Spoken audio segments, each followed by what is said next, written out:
noches. Gracias por la sintonía, gracias por estar ahí como cada domingo.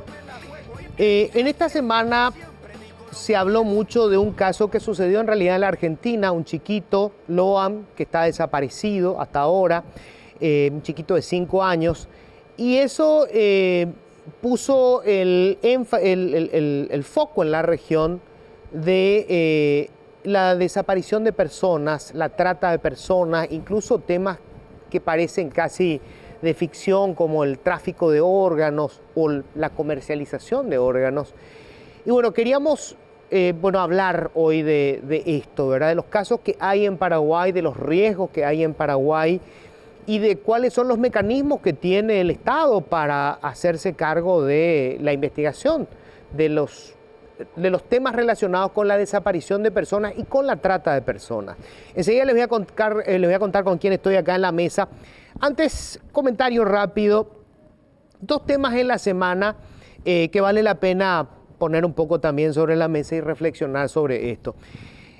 La polémica arrancó, digamos, en la semana con una declaración del ministro del Interior, Enrique Riera, que dijo ante la prensa que Paraguay era el país más seguro del Mercosur y se basó en unos datos estadísticos que aparecían en una página web. Bueno, resultó ser un poco papelón porque al final esta página web no es una página formal y además son encuestas que se hacen abiertas vía online y digamos no tienen ninguna seriedad. Pero el punto no es ese, porque después el propio ministro, pidió disculpas, dijo sí, tengo que revisar, digamos, la fuente antes de hacer alguna declaración, porque, es la declaración del ministro del Interior. Pero el ministro en ese momento dijo que igual los datos que hay sobre hechos delictivos en Paraguay están entre los más bajos en la región. Y él hizo una diferenciación y dijo, los hechos como, por ejemplo, asaltos en donde hay violencia son menores que los hurtos. Y en el hurto no hay violencia, decía él, porque, el asalto no se hace a mano armada, sino que, por ejemplo, vos te despertaste a la mañana en tu casa y llegas al patio y resulta que te vaciaron el patio. Eso es un hurto. O sea, no hubo una violencia física directa. Y volvió a hablar el ministro de algo que ya se mencionó varias veces, que la sensación de inseguridad no está directamente vinculada con la inseguridad propiamente. O sea, la cantidad de casos que hay. Y acá hay que hacer una reflexión que es muy importante. Más allá de que los datos puedan ser correctos, no hay que seguir confundiendo sensación de inseguridad y diferenciarlo de la inseguridad. Porque si el sentimiento existe, el miedo es real. Y el miedo significa perder calidad de vida. La gente no tiene miedo de un hecho fantasioso. El paraguayo y la paraguaya que tienen que salir todavía en horas de la noche, en la madrugada, para tomarse un colectivo, para ir a su lugar de trabajo, no tiene miedo del yacyyateré o del bombero. Tiene miedo cuando escucha el sonido de una motocicleta, porque su temor es que uno de estos conocidos como motochorros saque un puñal y termine ensartándole para llevarse el teléfono celular o la mochila. Y ese miedo no es una fantasía, ese miedo tiene una razón de ser. Ocurre todos los días.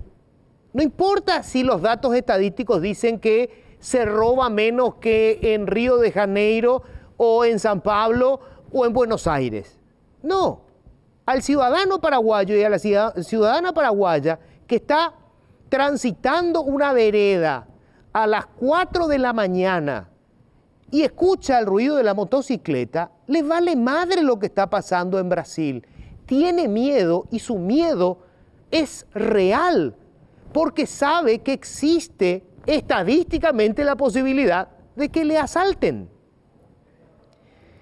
La inseguridad no es una sensación generada a partir de la nada. se construye a partir de la realidad. Entonces, mal hace el ministro y ya criticó inclusive a sus antecesores cuando él era solamente un político más y no era el que estaba en la cartera, que no se puede utilizar los datos para de alguna manera intentar exorcizar la sensación de miedo. La sensación de miedo deja de existir cuando los hechos dejan de suceder. Y les voy a dar un ejemplo concreto. En el pasado, el robo de vehículos era una cosa de todos los días, cuando en este país se podían vender vehículos robados con una barbaridad que había inventado el Estado, que era la cédula marrón. Entonces, vos podías comprar un auto robado que tenía una cédula marrón. Por lo tanto, todos los días ocurrían numerosos hechos de robo de autos. Por lo tanto, la gente tenía pánico de dejar su auto estacionado afuera. Ese miedo todavía existe, pero es muchísimo menor. ¿Por qué? Y porque hay menos posibilidades de que te roben el auto. Normalmente los autos que se roban son los autos que vienen de Iquique. Pero un auto que te compraste acá es más difícil que se robe. Normalmente los autos los roban para el mercado negro de las autopartes, pero no para vender porque ya no hay mercado. Entonces, no es que el miedo antes era una ficción, estaba sustentado en hechos reales. Y esto es muy importante que las autoridades entiendan. ¿Cuál es el miedo hoy del ciudadano común? Que uno de los integrantes de esa legión de adictos que hay en las calles, gente que normalmente por una condición de pobreza, buscando escapar de esa cruda realidad, termina siendo adicto del crack, del alcohol, de la coca, de lo que fuere, sobre todo del crack. Entonces tenemos una legión de zombies que están robando lo que haya para comprar su siguiente dosis, un foco, una plantera, lo que fuere. Y esa persona que está enferma y que tiene una desconexión casi con la realidad, puede matar fácilmente por una tontería. Entonces el problema es real. Yo no pido que el ministro del Interior lo solucione solo o en poco tiempo. No hay que mentirse. Esto no va a ocurrir de la noche a la mañana. Y yo no voy a pedir que el ministro haga un milagro. Lo que sí le voy a pedir es que no nos traten de tontos. Los ciudadanos no tenemos miedo porque creemos en bomberos o en mitos. No, tenemos miedo porque la inseguridad existe y le puede pasar a cualquiera. Es una cuestión de azar. Así que, ministro, no solamente tenga cuidado con la fuente, tenga cuidado cuando habla del miedo ciudadano, porque ese miedo es real y lo tenemos que enfrentar todos. Y lo vamos a solucionar solamente cuando no haya causas, hechos que nos generen miedo. Bienvenidos, esto es Políticamente Incorrecto. Siempre digo lo que pienso. Bueno, y vamos a hablar de un tema bien complicado, bien difícil, que tiene que ver con la trata de personas, con la desaparición de niños, también forma parte de la trata de personas. Y sobre, bueno, esto que empezó a hablarse, que todavía parece que es una fantasía, pero hay situaciones que se están dando, no precisamente en Paraguay, pero sí en el mundo, que es también el tráfico de órganos. Y estamos con hoy Teresa Martínez, ex ministra de la Niñez, ex fiscala que estuvo trabajando justamente con el caso de trata de personas durante muchísimo tiempo. Teresa, ¿qué tal? ¿Cómo estás? Muy buenas noches, encantada de estar en tu programa. Gracias por venir. Estamos con Felipe Figueredo, el excomisario, jefe del departamento especializado en búsqueda y localización de personas desaparecidas. Comisario, ¿qué tal? ¿Cómo estás? Buenas noches, Luis, y buenas noches para los televidentes también. Un Gracias. gusto estar. Gracias por venir. Estamos con Eduardo Escobar, viceministro de la Niñez. ¿Qué tal, Eduardo? Buenas noches, Luis. Muchas gracias por la invitación. Gracias por venir. Bueno, quiero empezar, comisario, hablando un poco de los números, porque nosotros tenemos una situación muy complicada con este tema de la registración siempre en Paraguay. Veo que el año pasado, por ejemplo, en el 2023, se llegaron a denunciar 904 casos de desaparición de personas de menos de 18 años. Y se declaró solamente la aparición de un determinado número. O sea, 381 casos quedaron ahí flotando. No sabemos si son personas que desaparecieron, volvieron a sus casas. Hay todo un drama con este tema primero de cómo se denuncia una desaparición. Con respecto a los números del año pasado, ¿verdad? Como siempre, cada año, ¿verdad? El problema es que la gente denuncia la desaparición de su familiar y después nuevamente, cuando regresa a su casa, ya no comunica para que se pueda levantar del sistema. Para tratar justamente sobre eso, se dice, ¿verdad?, de que niños desaparecidos, y nosotros hemos hecho una tarea también de discriminación por franja etaria para poder determinar la cantidad exacta de cuántos niños realmente de 0 a 7 años están desaparecidos, de cuántos son los adolescentes que por cuestiones particulares dentro del seno familiar, por la falta de tolerancia, de incomprensión de los padres, abandonan sus casas. Y en este caso, por ejemplo, de este año estamos teniendo prácticamente una suma de denuncia de 18 personas, de niños de 0 a 17 años, pero el problema en sí, en ellos, lo que queremos aclarar también es, ¿verdad?, el problema es en el seno familiar. Papá, mamá se discuten o papá, mamá se pelean y en el momento en que papá no está en su casa, la mamá lleva al hijo. Sin decir, a lo mejor hay un problema entre ellos, ¿verdad? Y el papá viene y no le encuentra ninguno, entonces hace una denuncia. Se le tiene que tomar la denuncia. ¿Por qué? Porque con el problema que te viene, puede ser que pase cualquier otra cosa. Entonces puede ser que ellos hagan una represalia por la criatura. Entonces nosotros sí o sí tenemos que tomar esa denuncia, pero tomarlo en serio, siempre. Y después, con el transcurrir de la investigación, vamos descalificando más o menos la peligrosidad de los casos. Pero generalmente nosotros tenemos que tomar esa denuncia y esperamos nuevamente el retorno, nuevamente cuando ellos regresan. Nosotros hacemos, ¿verdad?, una clasificación de que estas personas, nos comunicamos con ellos. Dice, no, mi hijo no está desaparecido, está conmigo, yo soy la mamá. Entonces, pero hay una denuncia que el papá hizo. Eso es una cuestión que se tiene que ver en otra instancia. Pero al final, ¿verdad?, es que el papá dice, no, yo no voy a levantar mientras que yo no le vea a mi hijo. Y la mamá dice, no, porque yo le tengo un miedo. Tengo miedo por el problema que ellos tienen internamente, ¿verdad?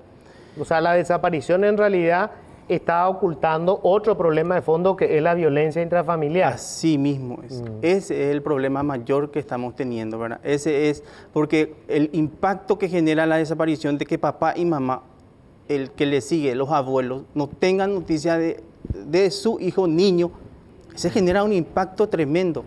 Tal es así que una criatura en el vecino país, el impacto que genera es impresionante. Por eso le digo ahora que en el caso de que dicen niños desaparecidos, en realidad es un problema que está teniendo y eso hay que ver y tratar de solucionar rápidamente. Eduardo, hoy, digamos, ¿cuántos casos, tenemos nosotros casos concretos de niños desaparecidos en Paraguay? Sí, Luis, tenemos... O sea, niños digo de 18 para abajo, en realidad. Sí, tenemos casos, los 3 casos emblemáticos de niños, ¿verdad? Que son el caso de Yuyu, de Juliet, el caso de... Héctor Fabián y el caso también de Lucas Moisés, que desapareció con su madre, ¿verdad?, con Clara Martínez, ¿verdad? Esos son los 3 casos emblemáticos de niños desaparecidos. Y justamente por eso, Luis, el día jueves hemos presentado desde el Ministerio de la Niñez y la Adolescencia una mejora al anteproyecto de ley que fue elaborado en la Cámara de Diputados. El proyecto se giró a senadores y de senadores nos remitieron a nosotros. Hicimos una... justamente por instrucción del ministro Walter Gutiérrez, una cirugía mayor a ese proyecto, porque era un proyecto que estaba mucho en lo macro, pero no en la operatividad. Y eso es lo que tratamos de ponerle, ¿verdad? Y justamente ahí proponemos, entre varias otras cuestiones, ¿verdad?, la creación del Registro Nacional de Personas Desaparecidas, porque una ley para personas desaparecidas, incluidas niños, niñas y adolescentes, como también adultos, y también una comisión que va a establecer a nivel macro. Pero lo más novedoso es que establecimos que se eleve a rango de dirección este departamento de la Policía Nacional y que se le dote del presupuesto necesario. Esto ya fue conversado justamente con el Ministerio del Interior, con la Comandancia, con el Ministerio de la Niñez. Entonces, en un gran trabajo en equipo del gobierno del Paraguay es donde se está generando esta sinergia. Y también el pozo. Le encontramos con vida a ese niño, a esa niña, a ese adolescente. que el Ministerio de la Defensa Pública pueda hacer el seguimiento de verificar las condiciones socioambientales, las condiciones de vida de ese Claro, el ese tema niño. es por qué salió de la casa. Claro, O sea, porque- llevarle nomás a la casa no soluciona el problema. Por eso, es el seguimiento, ¿verdad? El seguimiento, y todo eso tiene que tener una conexión tecnológica, ¿verdad? Porque desde que entra la denuncia hasta que se difunde la información, incluido ahí entra un rol importante MITIC, con quien también estamos hablando con el ministro Villate y con todo su equipo, entra también con ATEL, ¿verdad? Para ver un poco con los medios de comunicación cómo se articula, y también la generación de un sistema de gestión de la información para saber si ese niño se escapó ya una vez, 2 veces, se le encontró, dónde fue, todas esas cuestiones, y tuvimos apoyo del ICMEC, que es un organismo de los Estados Unidos que gratuitamente nos está apoyando en este asesoramiento. Ellos fueron los que implementaron la alerta AMBER en Estados Unidos, y nosotros acá queremos implementar la alerta EMA. ¿Qué es eso? Alerta de emergencia de máxima atención, una sigla justamente para poder también implementar esto a nivel Paraguay. A ver, Teresa, vos reunís la experiencia como fiscala primero que estuviste trabajando en el tema trata de personas y después como ministra de la niñez. Este fenómeno de la trata de personas, estaba mirando los datos, obviamente afecta también a niños, sobre todo a niñas, Sí. pero principalmente a adultos, especialmente mujeres. O sea, Especialmente la mujeres. trata de personas, que se lleven a algunas personas a la fuerza o engañadas para después explotarlas, es una realidad. Es una realidad que últimamente no se está mencionando. Nosotros tuvimos experiencias terribles con la trata, tanto en mujeres como en niñas. Nosotros tenemos una niña también que hasta ahora dicen que se la asesinó en Buenos Aires, ¿verdad? Ajá. De 15 años que se la llevó de Itapazo. Pero son mucho menos. Pero las principales víctimas de la trata son mujeres y niños. En la realidad nacional, en forma interna, pero no como un crimen organizado, sino como algo lamentablemente muy aceptado socialmente, tenemos al criadazgo que tiene las condiciones y las características de una trata. Y eso, las víctimas son niños ahí, porque Sí. se desarraigan de la familia, son traídos también por medio de engaños, que van a vivir mejor, que van a ser estudiados, después quedan en una familia distinta. Eso sigue siendo práctica común. Sigue siendo práctica común y hasta casi es una cuestión de estatus en algunas partes, ¿verdad? Tener un criado. Pero también se va desnaturalizando poco a poco, pero es algo con lo que hay que insistir mucho, ¿verdad? Porque tuvimos horribles experiencias de niñas que murieron en ese proceso porque están vulnerables, son maltratadas. Y niños, los niños mismos identifican a un criado. Cuando uno le pregunta en la escuela, ¿y cómo vos sabes? No tienen las tareas, vienen sucios, no tienen los útiles y tienen sueños. O sea, saben perfectamente que es un niño que no está viviendo con su familia y que es un llamado, entre comillas, criado. Pero la trata de personas es un crimen, Claro. del crimen organizado, Claro. es muy terrible. El tema del criadazgo, esto es muy importante, ¿no? El tema del de la criada o del criado, Sí. en realidad estamos hablando de mano de obra infantil Gratis. y gratis. O sea, Sí. es gente que le trae el pariente o a alguno que ni siquiera a veces tiene vínculos familiares, ¿verdad? Sí. Traemos al chico porque le vamos a dar educación, le meten en una escuela pública, le compra 2 o 3 cuadernos y Tiene ese que hacer chico todo. o esa chica está 24 horas al servicio de la familia. Así mismo, lo cual está totalmente prohibido por la ley. O sea, el trabajo infantil doméstico está prohibido. Es una forma de explotación y la ley laboral prohíbe el trabajo doméstico antes de los 18 años. O sea, por donde se lo mire, infringe todas las leyes. Sobre el punto, Luis, ¿verdad? Sí. Para complementar un poco la información, si bien el criadazgo es una forma de explotación, ahora estamos trabajando con el Congreso Nacional para generar un hecho punible específico que combata el criadazgo, para visualizarlo dentro del Código Penal O sea, y directamente Clasificar directamente como delito. como hecho como crimen. Como crimen. Claro, porque en ¿no? realidad es ya violación de la ley. Sí. Ya está, pero que queremos, justamente estamos trabajando con eso, con el equipo, ¿verdad? Para generar una sinergia, generar esa especificidad dentro de la conducta penal. Ujú.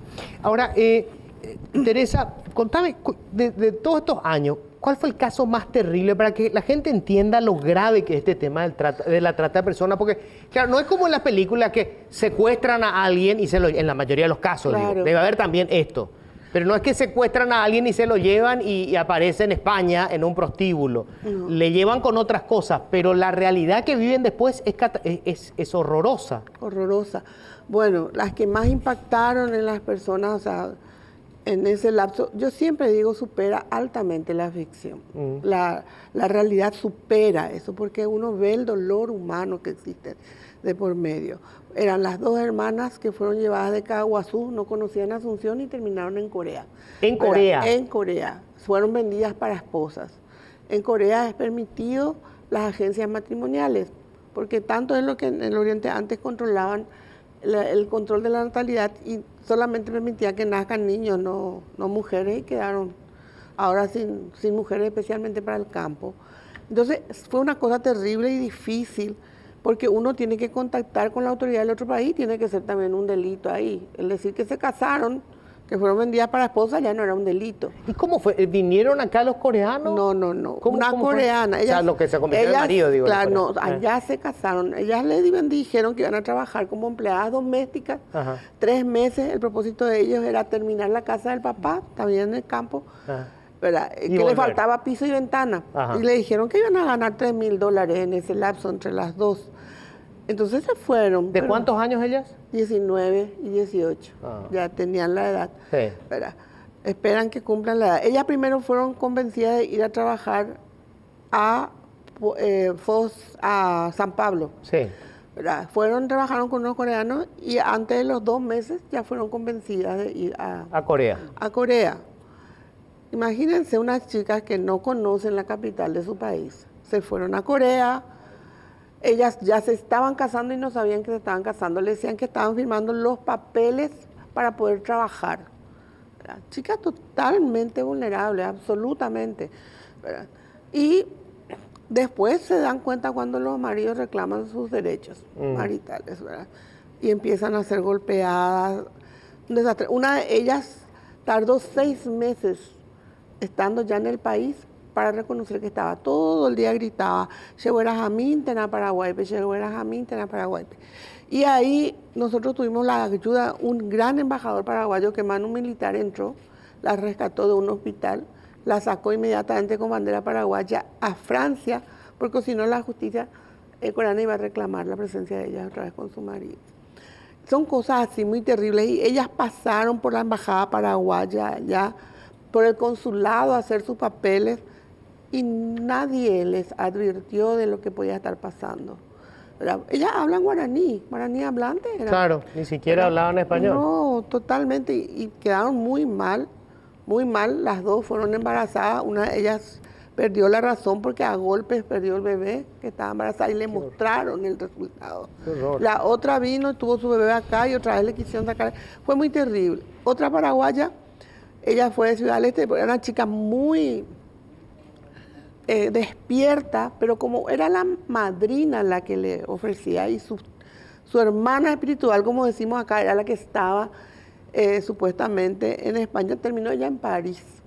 De España la pasaron a París y ella empezó a darse cuenta de que había cosas raras y que algo pasaba y se escondió en un supermercado y escribió SOS por la mano, ¿verdad? Que se supone que en todas partes van a entender. Y se escondió dentro de un depósito en el supermercado cuando la persona le llevaron a comprarle cosas, porque es así. Para llevarte una seducción, pero luego para la explotación te empiezan a extorsionar con todo lo que saben de vos, tu familia, tus hijos, todo. Y la empleada del supermercado notó algo raro y le llamó a la policía, ¿verdad? Entonces ella fue rescatada antes de ser explotada, pero después, como no habla el idioma, no es como estar en España que te van a contar qué es lo que está pasando. La llevaron a un refugio que tenía 7 pisos más o menos, ¿verdad? Porque allá la trata también es monumental. Y la chica vio a las personas que estaban con ella, que denunciaron su desaparición, venir hacia ahí. Y ella pensó que le iban a entregar de vuelta. Se arrojó del 5º piso. Se fracturó absolutamente todo.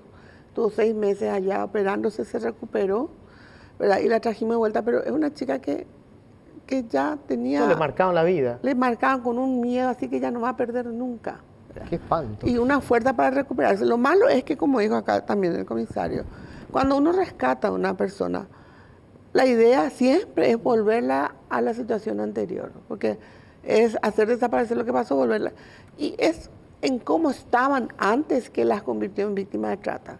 ¿verdad? Esa situación de vulnerabilidad, el no tener nada y vuelven, a veces con más deuda, porque la deuda que tenían por lo que pagaron el pasaje y todo lo demás, le viene otra vez encima, que vuelven a llevarla inmediatamente si uno no ofrece un programa de rehabilitación para ella, ¿verdad? O sea, es muy terrible y a los niños sí que es peor porque las cosas que te cuentan los niños cuando son rescatados y el proceso que tienen que pasar es terrible, doblemente terrible, ¿verdad? Porque ya hay daño que no se puede recuperar. Claro.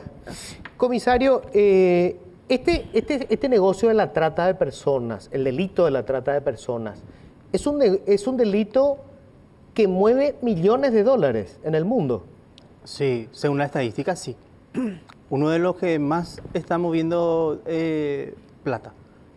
Realmente, ¿verdad? No hay mucho dinero. Lastimosamente, ¿verdad? Es que el departamento donde yo estoy es sobre personas desaparecidas. Sí.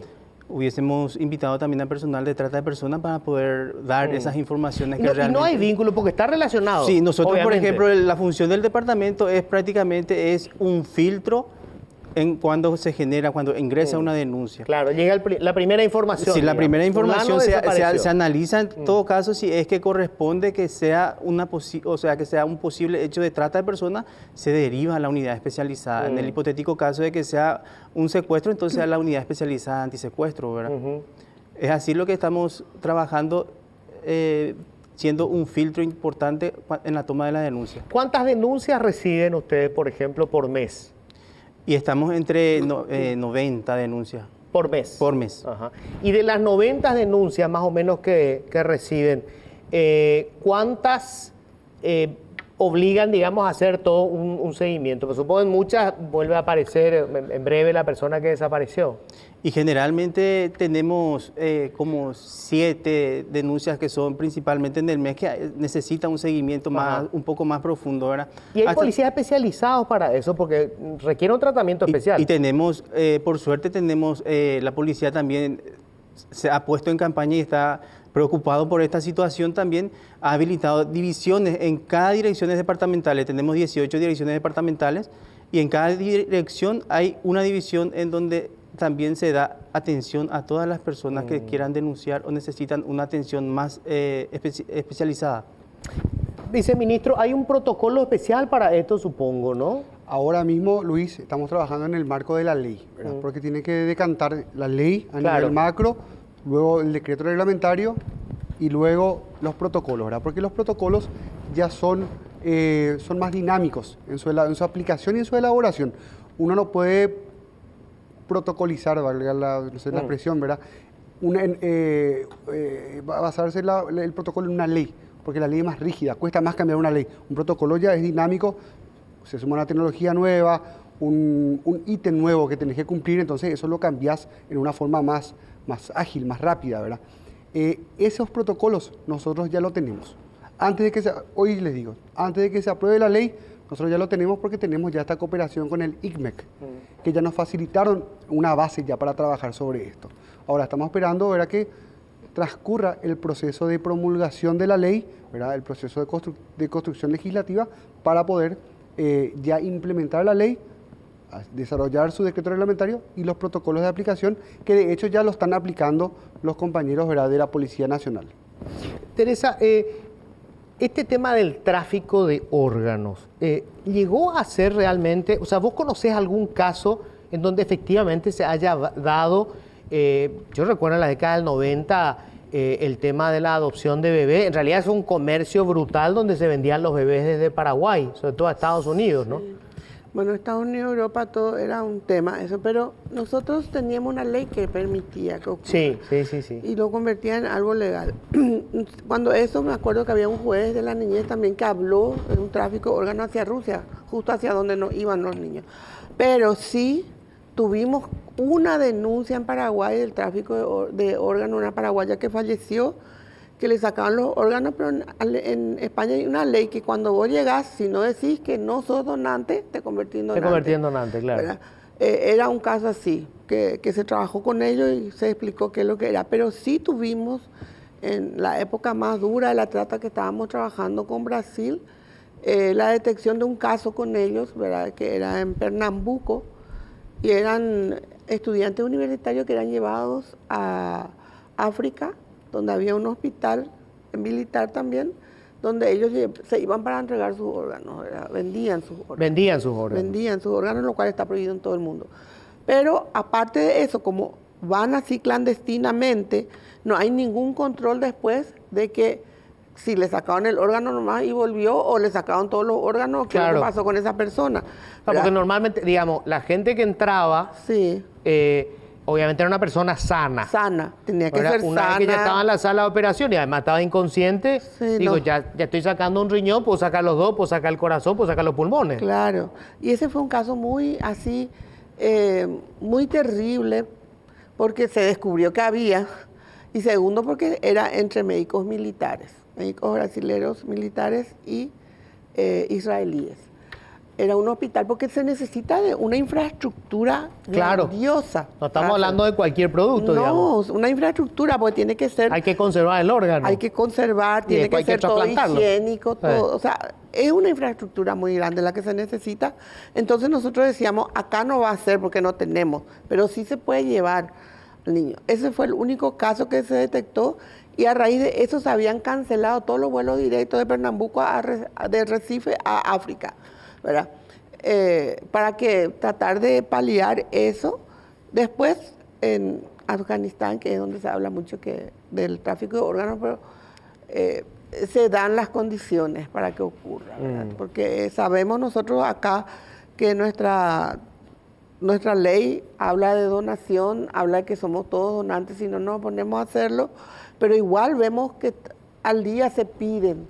Claro, ¿verdad? no hay. Pero Sí, además, no hay, ¿verdad? La familia se resiste, Se resisten, en la mayoría de los casos. son muchas cuestiones culturales también y de creencia, pero nosotros el único caso que se denunció en Paraguay se detectó que no era tráfico de órganos, ¿verdad? Después la experiencia que tuvimos en el proceso de formación para todo esto fue lo de Brasil, el único caso conocido. Ahora, Eduardo, yo sé que, digamos, el viceministerio el Ministerio de la Niñez, digamos, tiene como, digamos, temas específicos, los niños, etcétera. Pero todos estos temas están vinculados. O sea, obviamente el tráfico de personas no discrimina, y es un negocio que entiendo lo maneja el crimen organizado. Sí, totalmente, Luis. De hecho, que el Ministerio de la Niñez y la Adolescencia está expandiendo su ámbito de como ente rector en diferentes aspectos. Ahora, por ejemplo, todos los CEBINFA del Ministerio de Salud van a pasar a depender del Ministerio de la Niñez y la Adolescencia. ¿Qué es CEBINFA? Son los centros de desarrollo de niños, ¿verdad? Ajá. Que eran del Espacio de Ministerio de cuidado. Salud. Espacio de cuidado de niños, ¿verdad? Que eran del Ministerio de Salud, ahora van a pasar a formar parte del Ministerio de la Niñez, ¿verdad? Correcto. O sea, Ajá. para tratar de aglutinar y para tratar de ser más eficientes y eficaces en la ejecución de acciones para la protección de la niñez. En ese sentido también, la trata, el Ministerio de la Niñez tiene un programa específico de atención integral a víctimas de trata y protección sexual, el PAITES, y ese programa nunca tuvo un albergue, un centro de protección propio del ministerio. Siempre se trabajó con sociedad civil. Tengo que decirte, Luis, ¿verdad?, que ahora con una cooperación con Cenavico, no puedo decir la ubicación porque es una vivienda incautada del crimen organizado, Sí. pero el Estado paraguayo va a tener por primera vez un albergue propio del Paraguay, del Estado, ¿verdad? Entonces, donde se puedan protegerle allí a las niñas y adolescentes, ¿verdad?, Víctimas de trata. Y también estamos trabajando con todos los municipios y con departamentos fronterizos para trabajar en la prevención y en la atención integral a las víctimas de trata en departamentos fronterizos, Amambay, Itapúa, Alto Paraná, y también en todos los departamentos donde va a correr la ruta bioceánica, porque ahí al haber mucha gente transitando, va a haber muchos el riesgo riesgos. va a ser alto. Sí. Entonces, todo eso estamos trabajando, ¿verdad? No forma parte directa del ministerio, pero sí estamos muy involucrados al respecto. Y un punto más, el tema de las fronteras. Hay una ley con respecto al paso fronterizo en Ciudad del Este, por ejemplo. Con Argentina es más complicado porque ahí hay más controles, pero con Ciudad del Este y con otro Brasil, paso fronterizo de Brasil claro. es más ligero el control, por usar la palabra más benevolente. Eso estamos trabajando con una mesa en el Ministerio del Interior, con la Policía Nacional, también con la Comandancia, y se está trabajando con Migraciones para fortalecer lo que es el control. Obviamente no va a ser de la noche a la mañana, pero ya se están estipulando, ¿verdad?, mayores controles, se está hablando con los pares brasileros para ver cómo se puede efectivizar una mayor protección para los niños que cruzan y tener el control sobre las personas y sus actividades que realizan en ese lugar. Solo para cerrar, porque me quedo sin tiempo, pero para entender la complejidad de esto, Teresa, recuerdo que en alguna oportunidad se rescató a mujeres que estaban en México. Sí. Y allí estaba el crimen organizado metido. Totalmente, y dos de ellas fueron asesinadas, ¿verdad? Que tardamos años en encontrar el cadáver y todavía se encontró solo uno. Y la mamá era la que buscaba. Lo que pasa es que ahora, ¿verdad?, es más fácil la trata que el narcotráfico, y mucha gente del narcotráfico pasa a la trata o mezcla las dos cosas. Porque la mercancía, porque la mujer se convierte en una mercancía, llega sola a ellos. No es que tienen que hacer pasar, nadie controla, o sea, una turista que llega, ¿verdad? Y ahí los table dance están controlados por los narcotraficantes. Las chicas llegan solas, sin problema, se le vende todos los días como mínimo 10 veces por noche, no hay que reponer la mercadería. La droga se consume y se vuelve a comprar, se tiene que volver a correr todos los riesgos, todo. Entonces están mutando y eso es lo terrible, porque tenemos una estructura feroz de crimen organizado que está metiéndose. En México ya está totalmente controlado por el narcotráfico, ¿verdad? Es muy terrible. Acá estamos viendo qué está pasando y eso es lo que hay que detener. O sea, no son mujeres que se van porque quieren, porque no quieren trabajar, que es lo que se dice, ¿verdad? Son mujeres que son convencidas, no tienen alternativa, están en una situación de vulnerabilidad y se van y quedan víctimas. Antes era, ¿quién te convencía? El taxista, el carnicero te contaba y te decía, ¿verdad? Te decía, qué sé yo, un profesora directora del colegio teníamos que hacían la captación de chicas. Terminaban el colegio y le convencían, ¿verdad? Y seguramente que recibían alguna propina. Pero cuando es la estructura la que se mete, primero te endeuda, después vos tenés que pagar, no tenés con qué pagar, y te dicen tenés que irte, conoces toda la realidad de tu familia. La mayoría, en un 80%, son chicas de 18 años que ya tienen 3 niños. O sea, la fragilidad de estas mujeres hace que sean víctimas de todas estas estructuras. Y México es el ejemplo más claro, ¿verdad?, de cómo el crimen organizado va copando cuando se les deja los espacios, ¿verdad? Y ya no se trata de droga nomás, porque la usan como mula y después la dejan en explotación. Entonces es algo que hay que cuidar mucho y tener presente que es crimen organizado, ¿verdad? Pues se me fue el tiempo lamentablemente, pero yo les agradezco muchísimo. Gracias por estar. Y bueno, es un tema que tenemos que discutirlo porque esto está ocurriendo. A lo mejor no tenemos el drama hoy del tráfico de órganos, no sabemos lo que puede llegar a pasar porque digamos que las bandas delictivas van encontrando nuevos nichos de negocio y termina siendo espeluznante lo que terminamos descubriendo. Muchísimas gracias, muchísimas gracias. Tengo que hacer una pausa brevísima. Vamos a estar hablando del caso argentino enseguida, del caso del pequeño Loan, con alguien que tuvo uno de los principales jefes de la Policía Federal de la Argentina hasta hace muy poco tiempo y que entiende perfectamente cómo funcionan estas organizaciones criminales en la región. Bueno, de alguna manera lo que nos obligó a replantearnos otra vez cuál es la situación de niños y jóvenes desaparecidos en Paraguay es un caso en la Argentina que está sacudiendo a la opinión pública de ese país y tiene que ver con un chiquito de solo 5 años, Loan Danilo Peña. Él desapareció de la localidad de Corrientes, estaba en un almuerzo familiar con la abuela y luego de la desaparición las investigaciones dan cuenta de la detención de varias personas, entre ellos hay un comisario, hay un ex militar y se está hablando como hipótesis de lo que podría ser el secuestro y trata de personas a cargo de una organización criminal. Nosotros estamos en contacto ahora desde la Argentina con quien hasta hace poco estaba en uno de los cargos más importantes de la Policía Federal de la Argentina, comisario general en situación de retiro ahora, Alejandro Ñamandú, el CEO de una de las consultoras más importantes de la Argentina, consultora de seguridad. Comisario Ñamandú, ¿cómo le va? Muy buenas noches. Muy buenas noches a ti, a la teleaudiencia, en esta noche de domingo gélida en Buenos Aires. No sé cómo estará Asunción, pero bueno, un placer para mí poder compartir y charlar un poquito sobre esta problemática que nos acoge a toda la región. Bueno, muchas gracias por atendernos, comisario. En algún momento tuvimos una conversación en radio y me decía usted que hubo errores muy grandes en esta investigación sobre este caso del pequeño Loan. ¿Qué errores hubo y que son muy importantes porque, digamos, pueden en tal caso, no sé si pueden llegar a afectar el resultado de este trabajo para encontrar a este niño?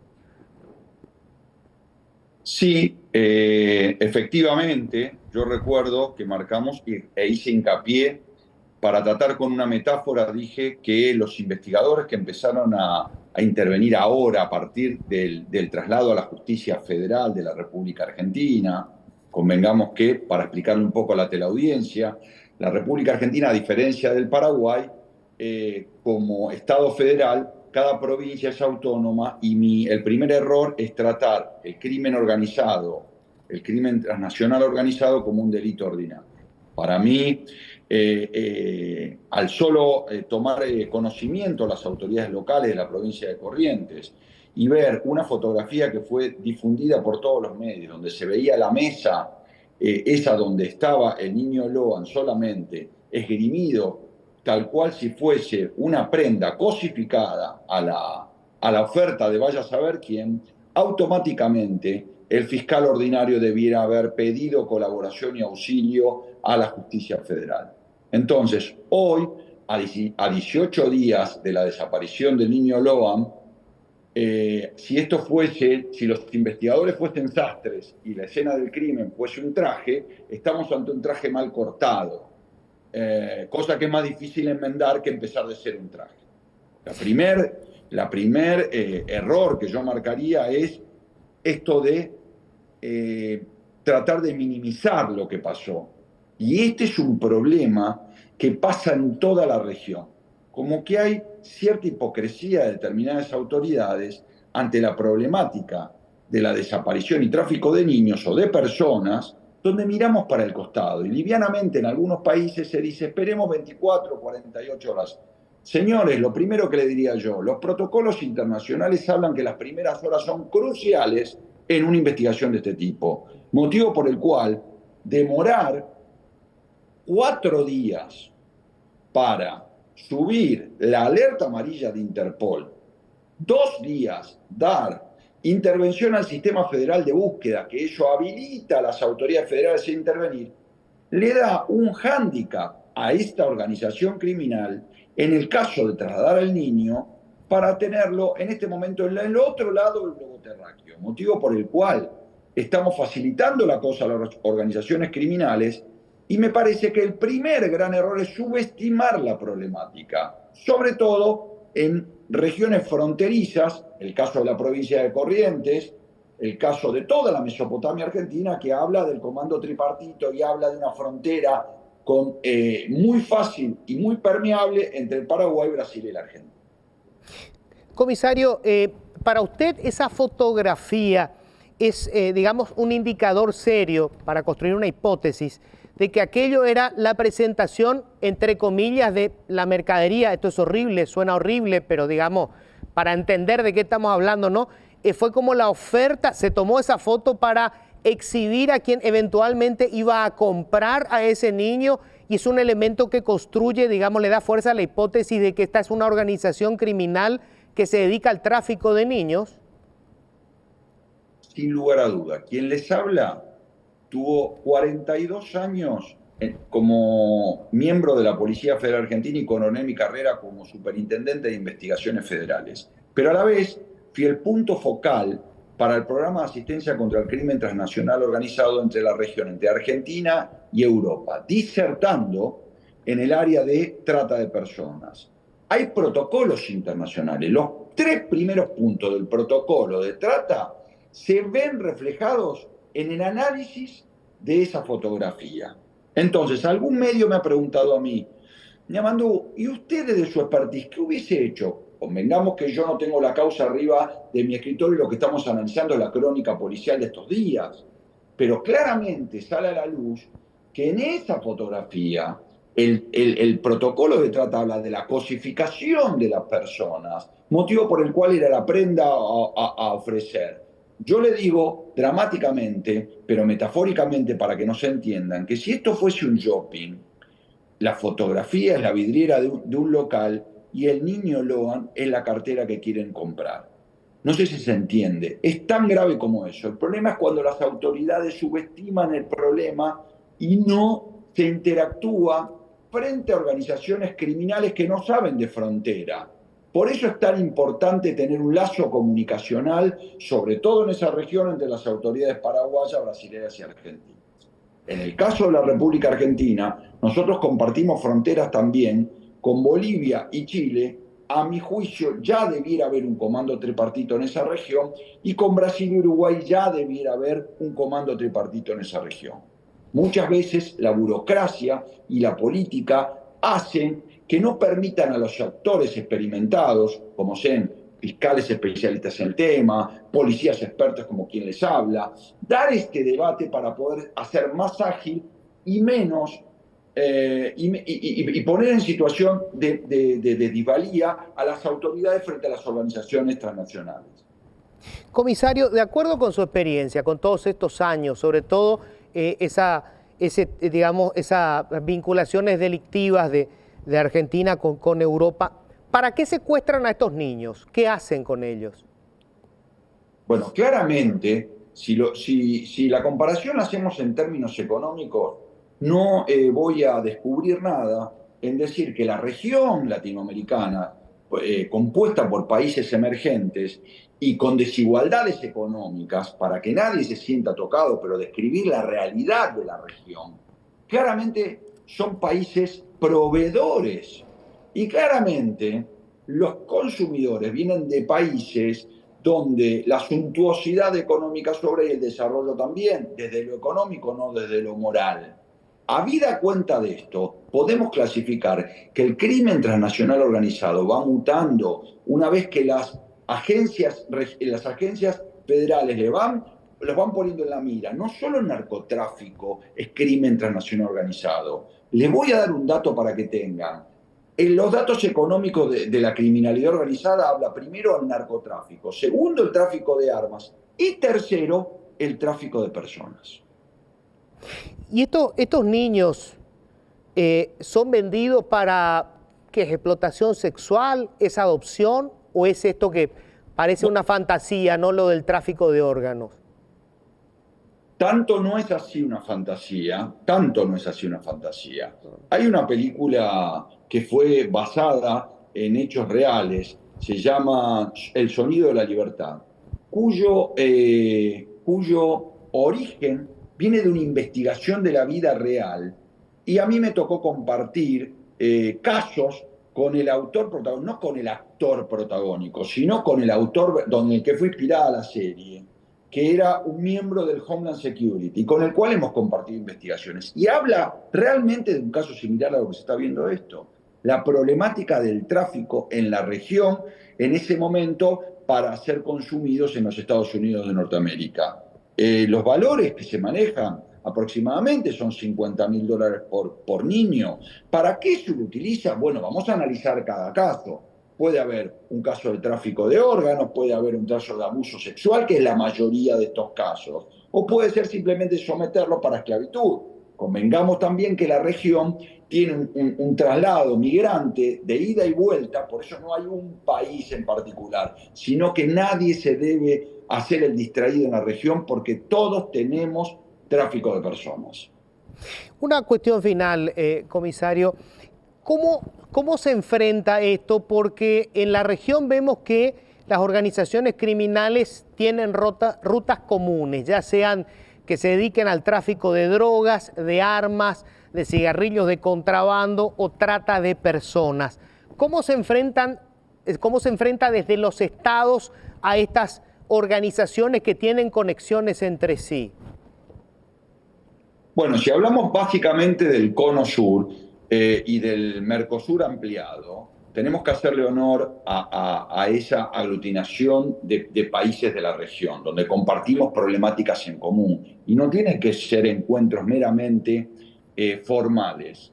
Yo creo, para no escaparle a la respuesta, que es importante, primero, la confianza entre los actores. Segundo, el flujo de información y la rapidez es cabal para llevar adelante una investigación. Lo venimos diciendo en esta nota, que las primeras 24 horas fueron cruciales. Si no hay confianza entre los actores investigadores de ambos países, si no hay fluidez de la información y si no hay autoridades judiciales, fiscales o jueces, depende la problemática o el ordenamiento jurídico de cada país, todo esto juega en detrimento de una investigación y los bandas de crimen organizado nos van a sacar años luz y eso representa vida, representa tiempo que nos juega en contra a la hora de esclarecer un hecho.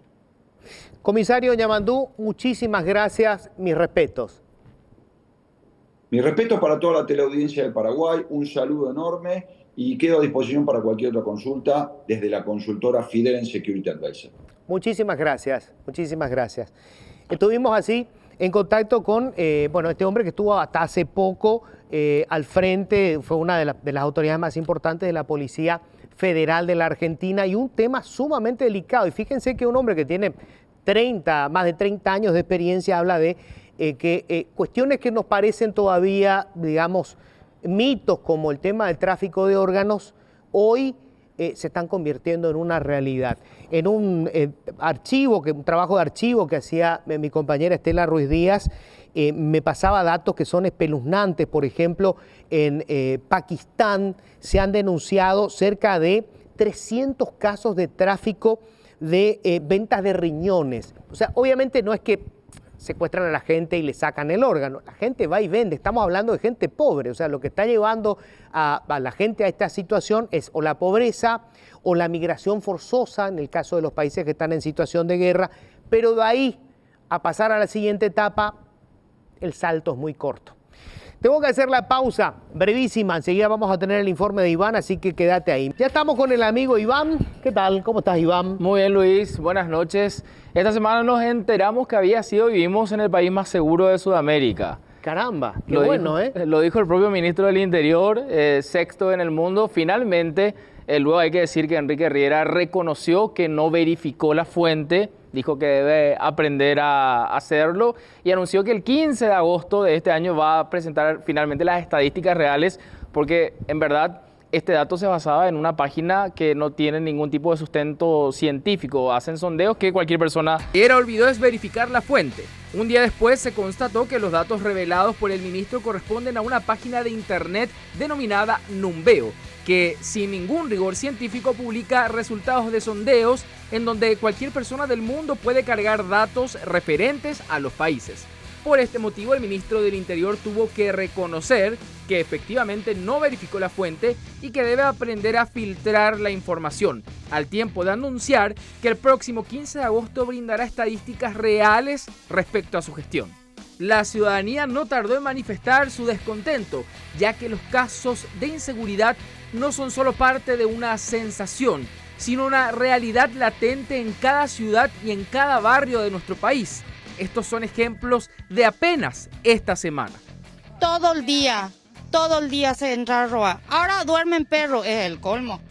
No podemos ni al perro no le podemos tener en la casa, no hay más seguridad porque ya le hacen dormir a los perros y no entran a robar. ¿Qué seguridad tenemos? Tenemos chicos que van a la escuela, al colegio, ancianos que están encamados.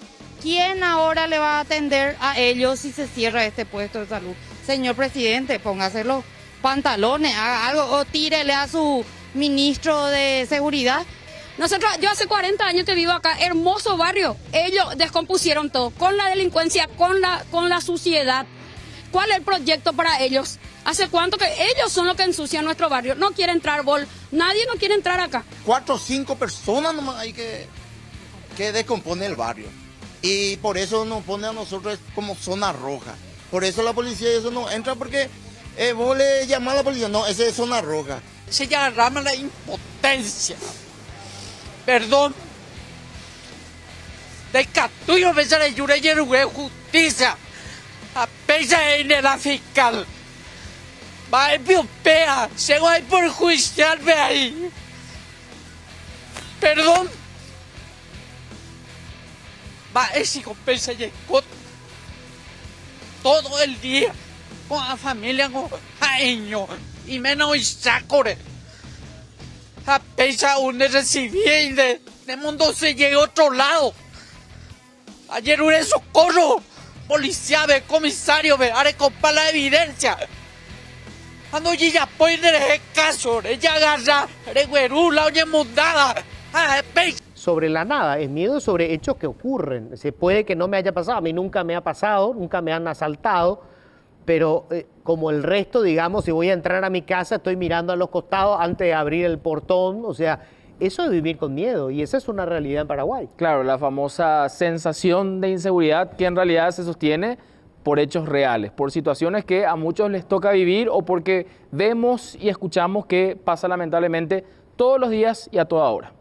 Gracias, Iván. A usted, señor. Nosotros nos vamos. Gracias por la sintonía. Que tengan todos un feliz resto de jornada.